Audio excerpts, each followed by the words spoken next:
धीरे धीरे वह छोटी सी कन्या जब बड़ी होने लगी तो घर में रिद्धि सिद्धि संपत्ति सब अपने आप आने लगी। तो जब वह कन्या बड़ी हुई तो तब दक्ष ने सोचा कि इसका विवाह किसके साथ करें। ब्रह्मा जी आए, ब्रह्मा जी ने कहा इसका विवाह भगवान शंकर के साथ करो। तो तब शिव जी ले गए। तो शिव जी ले गए तो एक बार एक अध्यक्षता दक्ष के द्वारा हो रही थी और उस सम्मेलन में भगवान शंकर भी गए। आने में विलंब हो गया था। जब आने में विलंब हो गया दक्ष को, तो भगवान शंकर ने आंख बंद करके सबने दक्ष का सम्मान किया, लेकिन शिवजी नहीं कर पाए। क्योंकि शिवजी इसलिए नहीं कर पाए क्योंकि भगवान शंकर आंख बंद करके बैठे हुए थे। दक्ष ने खूब गालियां दी और कहा कि देखो ये मेरा जवाई है, मेरा दामाद है, फिर भी यह मेरा सम्मान नहीं कर पा रहा।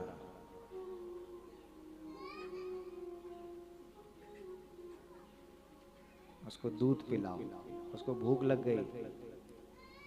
डॉक्टर साहब, भगवान शंकर ने सम्मान नहीं किया दक्ष का, बस इतने से ही दक्ष ने ये कसम खा ली कि मैं एक बहुत बड़ा यज्ञ करूंगा और उसमें सबको बुलाऊंगा और शिवजी को नहीं बुलाऊंगा। बस अब जो यज्ञ होने लगा उसमें सबको निमंत्रण दिया गया और अपनी बेटी और जवाई को नहीं बुलाया। और सती और शंकर कैलाश में बैठे बैठे हुए और ऊपर से लोग जा रहे हैं। और उन पर जब नजर पड़ी तो सती जी ने पूछा कि ये सारे के सारे लोग कहाँ जा रहे हैं। बोला ये सारे के सारे लोग हरिद्वार जा रहे हैं। हरिद्वार तो सती जी का मायका है। तो तब सती जी ने कहा कि मेरे मायके में अगर यज्ञ हो रहा है तो वो यज्ञ कौन करवा रहा है जिसने हमको निमंत्रण नहीं दिया। तो तब भगवान शंकर कहते हैं कि तुम्हारे पिता दक्ष करवा रहे हैं। तो सती जी खड़ी उठी और सती जी ने कहा कि भाई ऐसा कैसे हो सकता है, अभी मैं जाती हूँ। तो शिव जी ने कहा भाई कि तुम्हारे पिता हमसे बैर करते हैं। तो तब सती जी की आंखों से आंसू टपके और सती जी ने कहा कि ऐसा हो नहीं सकता, मैं एक बार अपने पिता से पूछना चाहती हूँ। और वो तैयार हो गई। तब शिव जी ने अपने नंदी को भेजा और नंदी को कहा अपने पीठ पर बिठा करके और तब ले जाते वहां। तो तब सती जी रो रही है। इसका मतलब माता पिता के घर में अगर शुभ काम होता है, अच्छा काम होता है, तो उसमें सबसे पहले जो निमंत्रण आना चाहिए वो उस परिवार की ध्यानियों को पहुंचना चाहिए। हाँ, जगुड़ी परिवार की पूरी ध्यानियां आ रखी है कि नहीं आ रखी? नहीं, सभी ध्यानियां, जितनी भी ध्यानियां। वैसे तो भागवत की कथा में, जैसे शांति विहार में हो रही है कथा, तो भागवत कथा में जितनी भी ध्यानियां हैं, जैसे शांति विहार के हर घर में ये बात पहुंचनी चाहिए थी। हाँ भाई भागवत कथा हो रही है, आप अपनी बेटियों को बुलाओ जिनकी बेटियां ससुराल चली गई। क्यों? क्योंकि उनको पता लगेगा अच्छा जहां हम खेली, जहां हम कूदी, जहां हम उछली, जहां हमारी पूजा हुई, वहां यज्ञ हो रहा है। तो भगवतियों को निमंत्रण तो देना ही चाहिए। सती जी को इसी बात का कष्ट हुआ, मुझे निमंत्रण नहीं दिया।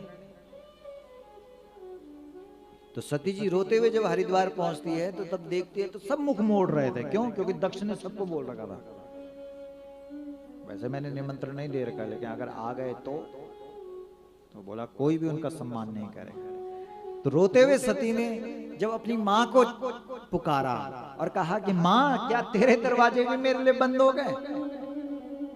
क्या तू भी अपने दरवाजे मेरे लिए नहीं खोलेगी?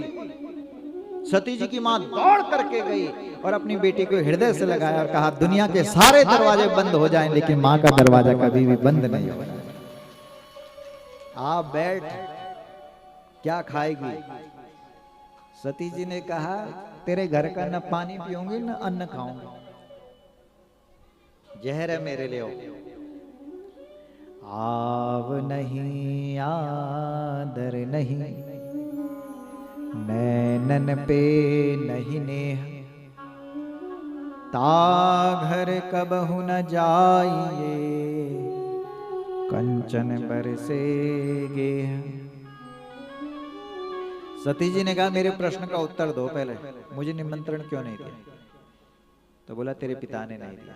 तब गई सती जी अपने पिता के पास, रोने लगी और कहने लगी ये वही आंगन है ना जहां तुमने यज्ञ कुंड बना रखा है और वहां तुम स्वाहा स्वाहा कर रहे हो, इसी आंगन में मेरी पूजा हुई थी ना, नवरात्र में पूजा की थी तुमने मेरी।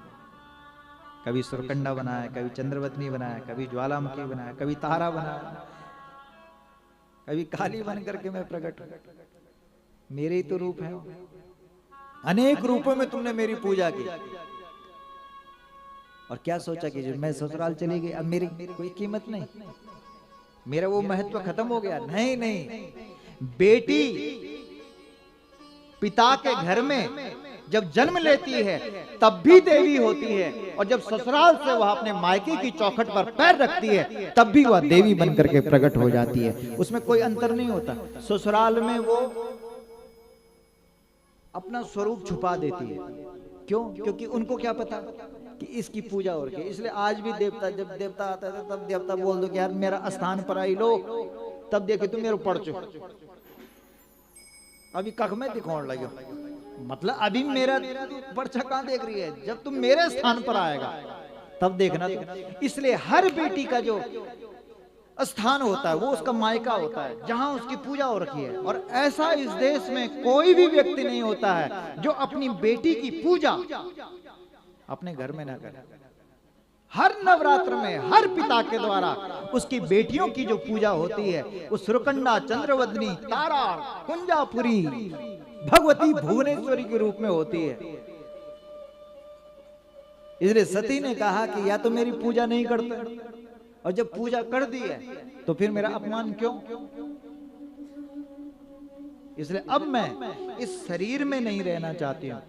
और देखते देखते मां भगवती सती जी ने अपने शरीर पर ज्वाला प्रकट कर दी और ज्वालामुखी बन करके प्रकट हो गई। बोलो सती मैया की जय हो। अपने शरीर को शांत कर दिया। भगवान शंकर को पता लगा तो उन्होंने अपनी जटाओं को बिखेर दिया, खोल दिया, धरती पर पछाड़ा। वीरभद्र प्रकट हुए। वीरभद्र भैरव बन करके पहुंचे। जिसने जिस अंग से अपराध किया था उसका वह अंग भंग कर दिया।